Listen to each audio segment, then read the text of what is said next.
Hello agripreneurs, sekarang kita mau bahas lagi padi varietas Rojolele Serino. Padi yang dikembangkan dari varietas Rojolele asal Delanggu, Kabupaten Klaten, Jawa Tengah. Padi varietas baru ini punya umur yang lebih pendek, tapi kualitas dan rasanya diyakini sama. Sebelum lanjut pembahasannya, buat kamu yang belum sempat subscribe, sekarang saatnya pencet tombol subscribe dan gambar loncengnya, biar kamu bisa dapat pemberitahuan update video kami yang menarik dan informatif seputar dunia agribisnis. Padi varietas Rojolele Serino yang ditanam di Delanggu, Klaten, Jawa Tengah ini telah memasuki masa panen. Pastinya kamu penasaran kan dengan hasilnya? Apa memang bagus? Data kita peroleh dari hasil ubinan BPP Delanggu, Sugio SP. Padi ditanam tanggal 11 November 2020. Kemudian dipanen tanggal 28 Februari 2021. Sehingga padi varietas Rojolele Serino ini dipanen pada umur 107 hari. Untuk luas lahan tanaman padi 4 hektar dilakukan pengambilan sebanyak 3 titik. Pertama, di lahan milik Mulyono dengan luas lahan 2.500 meter persegi. Pengubinan ukuran 2,5 meter kali 2,5 meter, hasilnya diperoleh 3,5 kg gabah kering panen. Kalau dikonversi per luasan hektar menjadi 56 kuintal per hektar. Kedua, lahan milik Partono dengan luasan yang sama diperoleh hasil ubinan 4,75 kg atau produktivitasnya 76 kuintal per hektar. Terakhir, lahan milik Mulyono dengan luasan yang sama yaitu 2.500 meter persegi diperoleh hasil 3,7 kg, setara 59,2 kuintal per hektar. Rata-rata dari ketiga titik ubinan yaitu 3,98 kg, dan kalau dikonversikan ke satuan luas hektar menjadi 63,68 kuintal per hektar.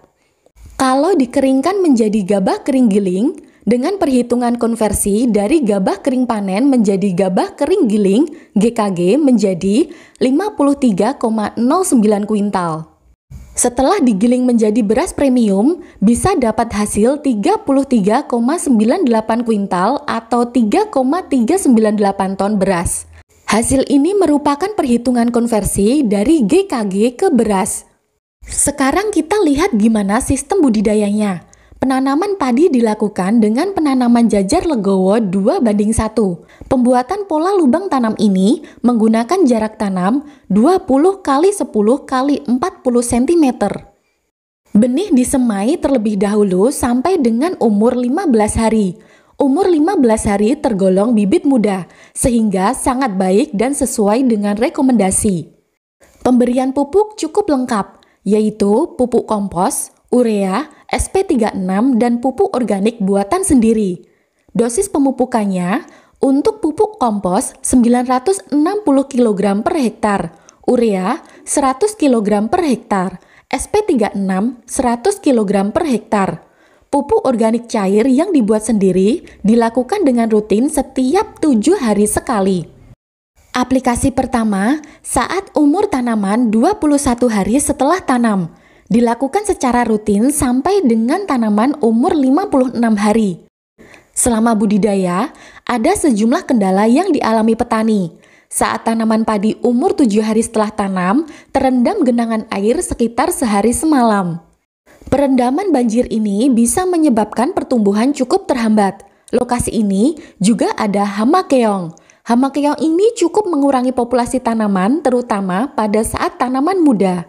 Untuk mengganti tanaman yang mati, juga sulit mendapatkan bibit lagi untuk penyulaman, sehingga ada sejumlah lubang tanam yang kosong akibat bibit mati. Penanaman di musim hujan ini tentunya memiliki resiko karena kelembaban yang tinggi.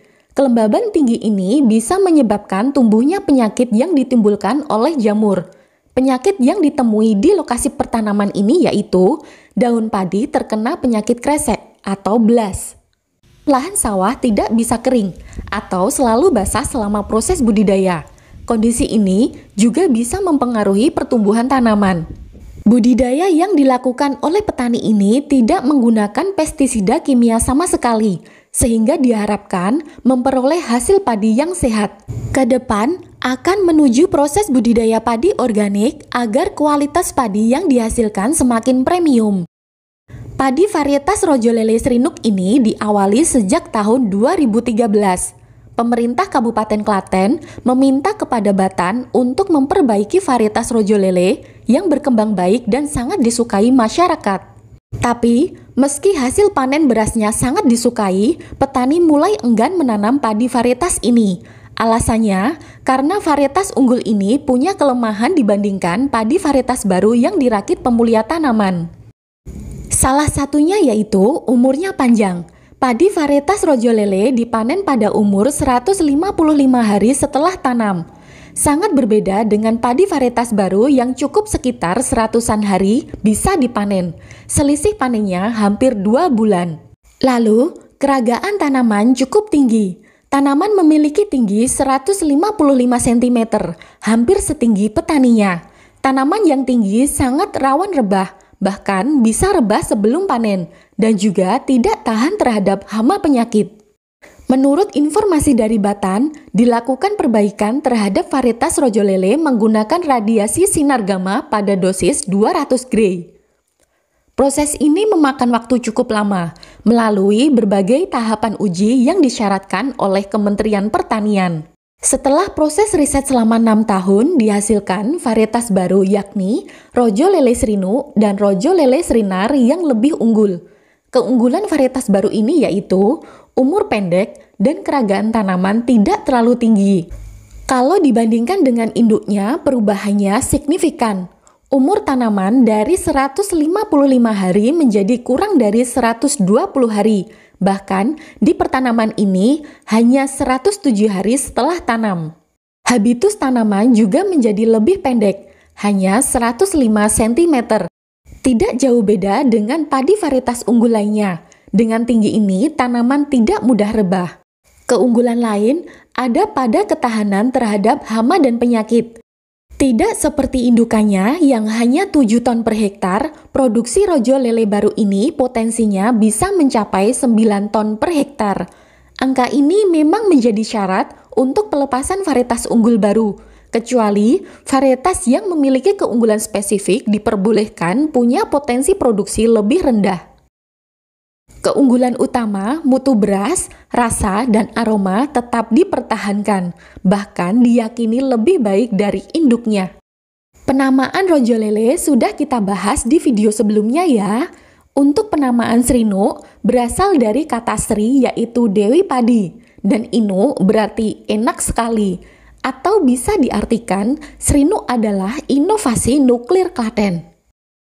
Apa padi ini cukup menarik buat ditanam di lahan agripreneurs? Semoga video ini bermanfaat. Jangan lupa like dan share juga ke teman-temanmu. Kalau ada masukan dan saran, bisa langsung tulis di kolom komentar. Ketemu lagi di video selanjutnya.